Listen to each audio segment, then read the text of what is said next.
বাক্সাৰ ভাৰত ভূটান সীমান্তত আজিও বনৰীয়া হাতীৰ উপদ্ৰৱ অব্যাহত আছে। জিলাখনৰ দিহাৰাত কালি নিশা বনৰীয়া হাতীৰ এটা জাকে তাণ্ডৱ চলাই কেইবাটাও বাসগৃহ লণ্ডভণ্ড কৰাৰ লগতে বনৰীয়া হাতী আক্ৰমণত পশুধনৰ মৃত্যু হয়।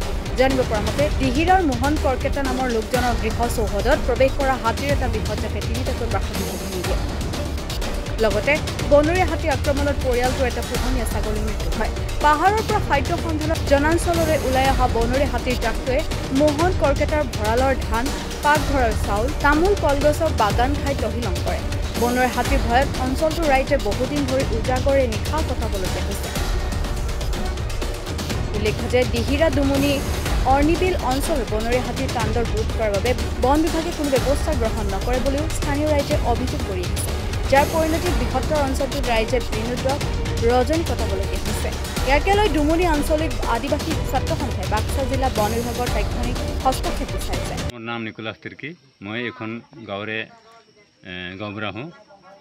আজি যোৱা ৰাতি এই দুখীয়া পৰিয়ালৰ তেওঁলোকৰ মানে ঘৰ দুৱাৰ আৰু যিকেইটা আছিল ধন, খোৱা চাউল ইত্যাদি, তাৰপিছত এটা ছাগল আহি পেলাই বনৰীয়া হাতী আহি পেলাই তাক ক্ষতিগ্ৰস্ত কৰি থৈ যায়।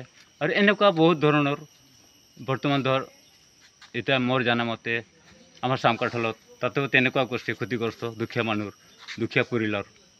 আৰু অৰ্ণিবিলত যিহেতু গাবৰেল বুলি কোৱা, তাৰ দেহা অলপ ক্ষতিগ্ৰস্ত হৈছে, ঘৰ পৰিয়ালৰ ক্ষতিগ্ৰস্ত হৈছে। এতিয়া টকা পইচা অভাৱ, গতিকে তেওঁলোকে যাতে আমাৰ বন বিভাগৰ যিবিলাক আছে তেওঁলোকে অলপ গুৰুত্বপূৰ্ণ হিচাপে তেওঁলোকে ছিকিউৰিটি দিব পাৰে বা দিয়া যায়, তেতিয়াহ'লে আমাৰ যিহেতু গাঁৱলীয়াবিলাকৰ খুবেই ভাল হলা হয়। কি জেগা এইটো? অৰ্ণিবিল। এনেকুৱা বহুত জেগাত হৈ আছে, দিহিৰাতো হৈ আছে, এনেকৈ ঘূৰি ঘূৰি সমস্যাবিলাক হৈ আছে, সমস্যাটো হৈ আছে। গতিকে মই এটা ধাৰণা আৰু মোৰ ক'বলগীয়া যে সেই কি ছিকিউৰিটি কৰাৰ কাৰণে তেওঁলোকে যাতে বন বিভাগীয়বিলাকে যাতে মানে আমাৰ ইয়াতে কেম্প কৰি আমাৰ সুৰক্ষা কৰে যেন জীৱ জন্তুৰ। যোৱাকালি ৰাতি দিহিৰা ৰেভিনিউ গাঁৱৰ অন্তৰ্গত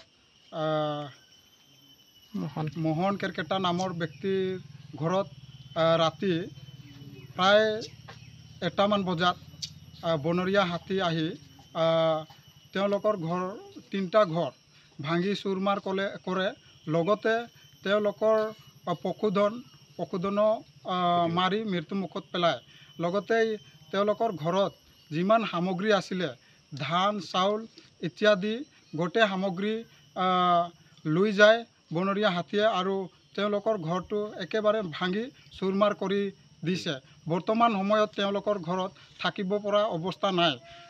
সেয়েহে আমি আৰু এইকেইদিন আমি দেখিবলৈ পাইছোঁ উত্তৰ অঞ্চলৰ কেইখনমান গাঁৱত, বিশেষকৈ দিহিৰা, অৰ্ণিবিল আৰু চামকাঠাৰ গাঁৱত এইকেইদিন একেৰাহে বনৰীয়া হাতী আহি উপদ্ৰৱ চলায়। সেয়েহে আমি প্ৰশাসন লগতে বন বিভাগৰ বিষয়াক আমি অনুৰোধ জনাওঁ যে এই হাতীসমূহক ৰেভিনিউ গাঁৱত লগতে জনাঞ্চলত আহিবলৈ আমি কিবা পদক্ষেপ লোৱাৰ কাৰণে অনুৰোধ জনাওঁ। কাৰণ যিমান ব্যক্তি আছে উত্তৰ অঞ্চলৰ, বহুত শংকিত ৰাতি কেতিয়া আহে বনৰীয়া হাতী আৰু কোনটো সময়ত কি কৰি দিয়ে কাকো মানে জ্ঞাত নহয়। সেইকাৰণে আমি আমাৰ জনাঞ্চলত প্ৰৱেশ কৰাৰ কাৰণে বাধা আৰোপ কৰাৰ কাৰণে আমি প্ৰশাসন তথা বন বিভাগক অনুৰোধ জনাওঁ যে এই আমাৰ জনাঞ্চলত আহিবলৈ কিবা ব্যৱস্থা লোৱাৰ কাৰণে আমি প্ৰশাসনক অনুৰোধ জনাওঁ। লগতে এই অঞ্চলত যিকেইটা ব্যক্তিৰ ক্ষতিগ্ৰস্ত হৈছে তেওঁলোকৰ ক্ষতিপূৰণ দিয়াৰ কাৰণে অতি সোনকালে ব্যৱস্থা গ্ৰহণ কৰিবলৈ আমি DFO লগতে DC মহোদয়ক আমি অনুৰোধ জনাইছোঁ যাতে তেওঁলোকৰ দৈনন্দিন জীৱনত যিটো প্ৰয়োজনীয় সামগ্ৰী প্ৰয়োজন হয়, এই প্ৰয়োজনীয় সামগ্ৰী যিহেতু ক্ষতিগ্ৰস্ত কৰিছে, সেইকাৰণে আমি যিমানবোৰ সামগ্ৰী আৰু বাসস্থান ক্ষতিগ্ৰস্ত কৰিছে এই বাসস্থানসমূহক পুনৰ বনাই দিয়াৰ কাৰণে ব্যৱস্থা গ্ৰহণ কৰে যেন আমি বিশেষকৈ প্ৰশাসন আৰু বন বিভাগক আমি সদ্য অসম আদিবাসী ছাত্ৰ সন্থা হৈ অনুৰোধ জনাইছোঁ।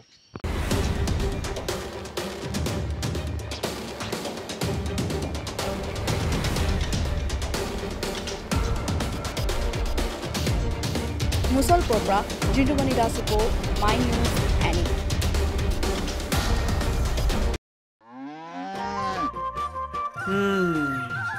মোৰ লখিমী কেইজনীয়ে ইমান বেছিকৈ গাখীৰ দিয়ে, মনটো একেবাৰে ভাল লাগি যায়।